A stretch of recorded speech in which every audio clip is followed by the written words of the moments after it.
नमस्कार, कैसे हैं आप सब लोग। उम्मीद करता हूँ आप सब लोग अच्छे ही होंगे और आप सभी लोगों का स्वागत है मेरे यूट्यूब चैनल त्रिवेदी ज्ञान वर्ल्ड पर। पिछले वीडियो में हमने 20 क्वेश्चन देखे थे। एनसीईआरटी हिस्ट्री के क्वेश्चन थे और एक से एक बेहतरीन क्वेश्चन थे और हमने उन पर छोटी सी चर्चा की थी। आज हम उन्हीं क्वेश्चंस को आगे बढ़ाते हुए 21 लगा करके 40 तक आपके सामने क्वेश्चंस लेके आए हैं और इन पर हम चर्चा करेंगे और इन्हें समझने का थोड़ा थोड़ा प्रयास भी करेंगे। चलिए शुरू करते हैं आज का वीडियो। पहला क्वेश्चन आपके सामने है कि किस संधि द्वारा स्वतंत्र यूनान राष्ट्र का उदय हुआ। किस संधि द्वारा स्वतंत्र यूनान राष्ट्र का उदय हुआ। तो इसका जो आंसर होगा वो आपका ऑप्शन नंबर बी होगा, एड्रियानोपुल की संधि। 4 ऑप्शन आपके सामने ना, तो इसमें ऑप्शन बी मैंने सीधा बता दिया है। इसमें मैं थोड़ा सा आपको समझाने का प्रयास करूंगा कि हम बात करते हैं 1829 की। ठीक है, 1829 में क्या हुआ, एड्रियानोपुल की संधि हुई थी, जो यहाँ पर मेंशन है, जो यहाँ पर आपके सामने मेंशन है, एड्रियानोपुल की संधि हुई थी। ठीक है, तो इस संधि में क्या था कि तुर्की जो है, तुर्की को जो भी नाम मात्र की स्वायत्तता थी, नाम मात्र की जो भी उसकी प्रभुसत्ता थी, उसमें यूनान को भी स्वायत्तता देने की बात हुई थी इस संधि के माध्यम से। लेकिन जो यूनानी राष्ट्रवादी थे उन्होंने संधि मानने से इनकार कर दिया, मना कर दिया उन्होंने। ठीक है, तो इसीलिए 1832 में यूनान को स्वतंत्र राष्ट्र घोषित कर दिया गया। समझ गया बात के लिए। तो आपका जो क्वेश्चन नंबर 21 है, इसका सही आंसर होगा ऑप्शन नंबर बी। ओके, चलिए आगे बढ़ते हैं, अगला क्वेश्चन देखते हैं। क्वेश्चन नंबर 22, नवगुएल्फ आंदोलन का प्रणेता कौन था। ये एक आंदोलन है, नवगुएल्फ आंदोलन का प्रणेता कौन था। Option A Dante, option B Machiavelli, option C Garibaldi, option D Gioberti. ठीक है, 4 ऑप्शन आपके सामने है और इसका जो सही आंसर होगा वो होगा जियोबर्टी। इसका सही आंसर क्या है, जियोबर्टी। थोड़ी सी चर्चा हम इसके बारे में भी कर लेते हैं आपसे कि जियोबर्टी के बारे में अगर हम कहें तो ये 19वीं सदी की बात है। 19वीं सदी में एक इटालियन राजनीतिक आंदोलन हुआ। ठीक है, ये जो है, और वो आंदोलन कौन सा था आपका, नवगुएल्फ आंदोलन। ठीक है, 19वीं सदी का जो एक इटालियन राजनीतिक आंदोलन है वो है आपका नवगुएल्फ आंदोलन और इसकी शुरुआत जियोबर्टी ने करी थी। ठीक है, इसका क्या मानना था, मतलब इसकी शुरुआत इसने करी थी, इसका ये मानना था कि पॉप को राजा के रूप में और इटली को राज्य के रूप में एकजुट करना चाहता था। ठीक है, पॉप को राजा के रूप में और इटली को राज्य के रूप में ये एकजुट करना चाहता था और इसीलिए इसने नवगुएल्फ आंदोलन की शुरुआत की थी। मेन मकसद इसका यही था। चलिए अगला क्वेश्चन देखते हैं। क्वेश्चन नंबर 23, निम्नलिखित में किस युद्ध के परिणाम स्वरूप जर्मनी का एकीकरण हुआ। ठीक है, 4 ऑप्शन आपके सामने हैं और 4 ऑप्शन में यहाँ पे पढ़ देता हूँ। ऑप्शन ए क्रीमिया का युद्ध, ऑप्शन बी प्रशा डेनमार्क का युद्ध, ऑप्शन सी सैडोवा का युद्ध, ऑप्शन डी सीडान का युद्ध। 4 ऑप्शन आपके सामने हैं और इसका जो सही आंसर होगा वो होगा सीडान का युद्ध। क्या होगा इसका, सीडान का युद्ध। थोड़ा सा मैं आपको इसके बारे में डिटेल में बताना चाहूँगा, आप समझिएगा बात के लिए।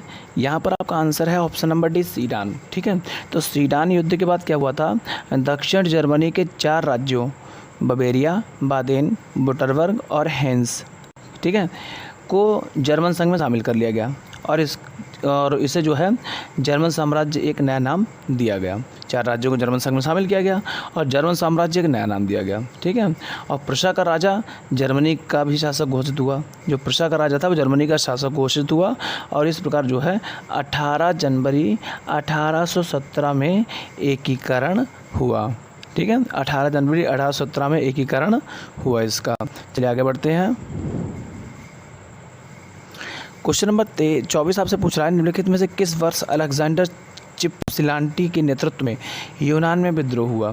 ठीक है, तो इसके 4 ऑप्शन आपके सामने हैं। Option number A 1815, option number B 1821, option number C 1824, option number D 1832। 4 option आपके सामने हैं और इसका जो सही आंसर होगा वो होगा 24 का बी। ओके, ये इसका सही आंसर है 1821। चलिए आगे बढ़ते हैं। क्वेश्चन नंबर 25 पूछ रहा है, हितेरिया फिलाइक नामक संस्था की स्थापना हुई थी। क्वेश्चन बहुत ही बेहतरीन है, हितेरिया फिलाइक। अब आपके सामने 4 ऑप्शन है, यहाँ पे थोड़ी सी मिस्टेक ये है कि ऑप्शन बी पहले आ गया है और ऑप्शन ए बाद में आया हुआ है। ठीक है, 4 ऑप्शन आपके सामने हैं। ऑप्शन ए पेरिस में, ऑप्शन बी लंदन में, ऑप्शन सी ओडेसा में, ऑप्शन डी इनमें से कोई नहीं। ठीक है, 25वें नंबर का प्रश्न है और इसका जो सही आंसर होगा वो होगा आपका ओडिशा। क्या होगा? ओडिशा। ओडिशा इसका राइट आंसर है। अब मैं इसके बारे में हल्की सी जानकारी आपको दे दूं कि हितैषिया फ्लाई की स्थापना ओडिशा में हुई थी। तुर्की शासन से मुक्त होने के लिए यूनानियों ने इसकी स्थापना करके स्वतंत्र आंदोलन की शुरुआत की। समझ गए आप बात के लिए? किससे मुक्त होने के लिए? तुर्की शासन से मुक्त होने के लिए। किसने की? यूनानियों ने की। ठीक है, क्या की? इस आंदोलन की शुरुआत जिसका नाम था हितैषिया फ्लाई। ओके, चलिए अगला क्वेश्चन देखते हैं। क्वेश्चन नंबर 26 आपसे पूछ रहा है कि निम्नलिखित में कौन जैकोबिन क्लब का सदस्य था? Option A Tipu Sultan, option D Murshid Quli Khan, option C Bajirao, option D इनमें से कोई नहीं। ठीक है, तो ये आपके सामने 4 ऑप्शन है और इसका जो सही आंसर होगा वो होगा ऑप्शन नंबर ए टीपू सुल्तान। टीपू सुल्तान जो है जैकोबिन क्लब का सदस्य था। आगे बढ़ते हैं क्वेश्चन नंबर अगले की तरफ। क्वेश्चन नंबर 27 आपके सामने है। वियना सम्मेलन की मेज़बानी निम्नलिखित में से किसने की? Option A Metternich, option B Bismarck, option C Charles दशम, ऑप्शन डी इनमें से कोई नहीं। ठीक है, तो जो 4 ऑप्शन आपके सामने हैं और इसका जो सही आंसर होगा वो होगा ऑप्शन नंबर ए मैटरनिक ने। ठीक है, मैटरनिक वियना सम्मेलन ये ड्यूक मैटरनिक ने मेज़बानी की थी। कब? 1815 में। 1815। समझ रहे बात के लिए? इसमें क्या था? इसमें बूर्बो वंश की सत्ता बहाल और फ्रांस की सीमा का बंदीकरण। समझिएगा बात के लिए। वियना सम्मेलन का तात्पर्य क्या था? इसका तात्पर्य ये था कि एक तो बूर्बो वंश की सत्ता बहाल हो। ठीक है, बूर्बो वंश की सत्ता बहाल हो। दूसरा, फ्रांस की जितनी सीमाएं थी उनके पास नए नए राज्य बसा दिए गए जिससे कि फ्रांस की सीमाएं विस्तार ना हो पाए, फ्रांस अपनी सीमा का विस्तार ना कर पाए। ठीक है, तो समझ गए बात के लिए? ऑप्शन नंबर इसका बिल्कुल राइट है। चलिए आगे बढ़ते हैं। क्वेश्चन नंबर 28 आपके सामने है। ये पूछा चार्ल्स एल्बर्ट निम्नलिखित में कहाँ का शासक था?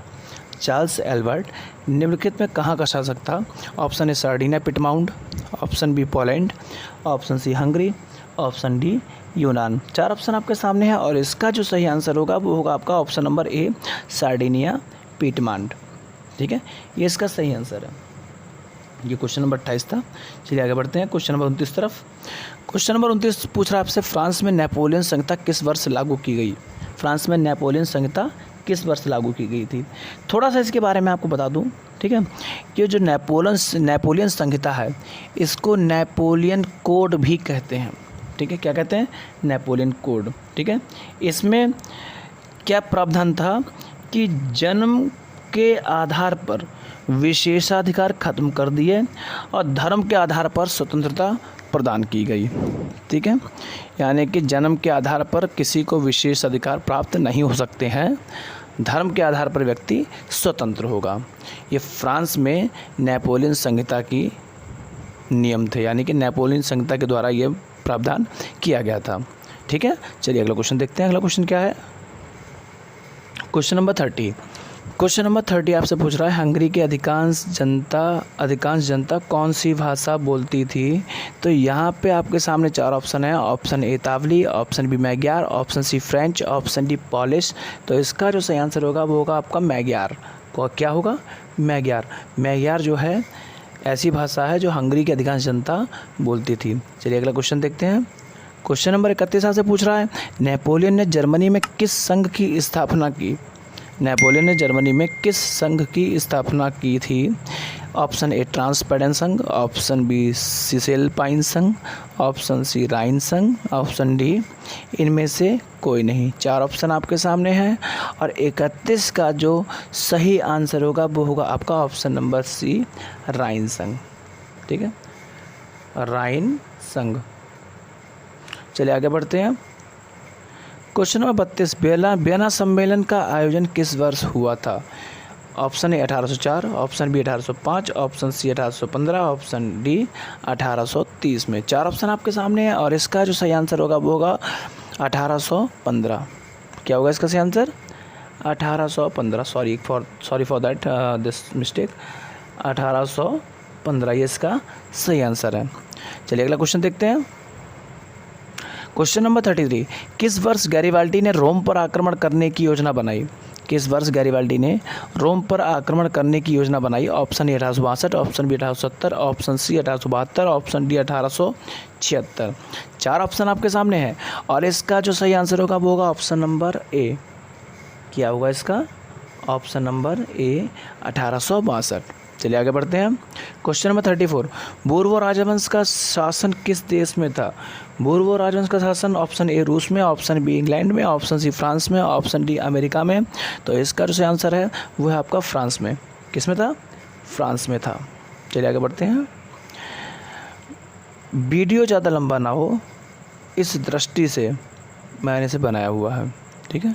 अब 35वां क्वेश्चन है, मासिले किस देश की राष्ट्रभक्ति का गीत है? मासिले किस देश की राष्ट्रभक्ति का गीत है? ऑप्शन ए इटली का, ऑप्शन बी जर्मनी का, ऑप्शन सी रूस का, ऑप्शन डी फ्रांस का। 4 ऑप्शन आपके सामने है और इसमें जो सही आंसर होगा 35 का D.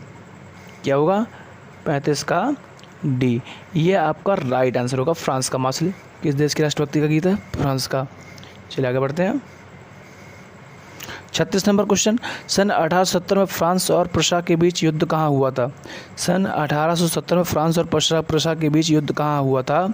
Option A Sedan, option B Sadowa, option C साइडाइन, ऑप्शन डी फ्रैंकफर्ट।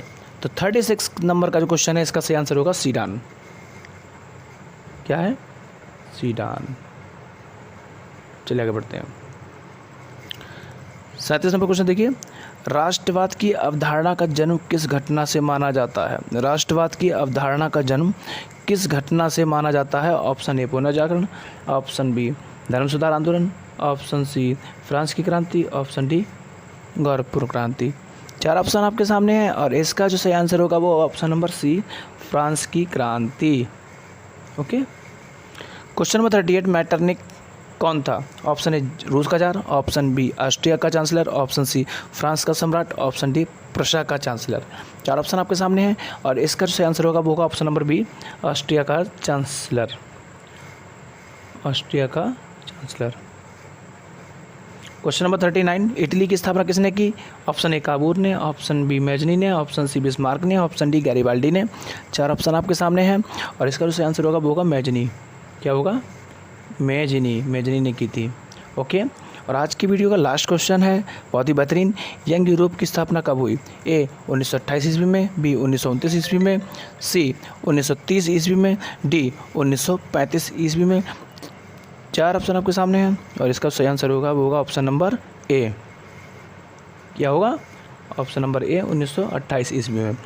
आज का वीडियो यहीं तक। ये 20 क्वेश्चन आपके सामने थे, एक से एक बेहतरीन, और उम्मीद करता हूँ कि आप लोगों को अच्छे से समझ में आए होंगे। अगले वीडियो का आप इंतजार कीजिएगा, उसमें हम एक से एक बेहतरीन क्वेश्चन के साथ फिर हाजिर होंगे। तब तक के लिए इजाज़त दीजिए। नमस्कार, जय हिंद, जय भारत।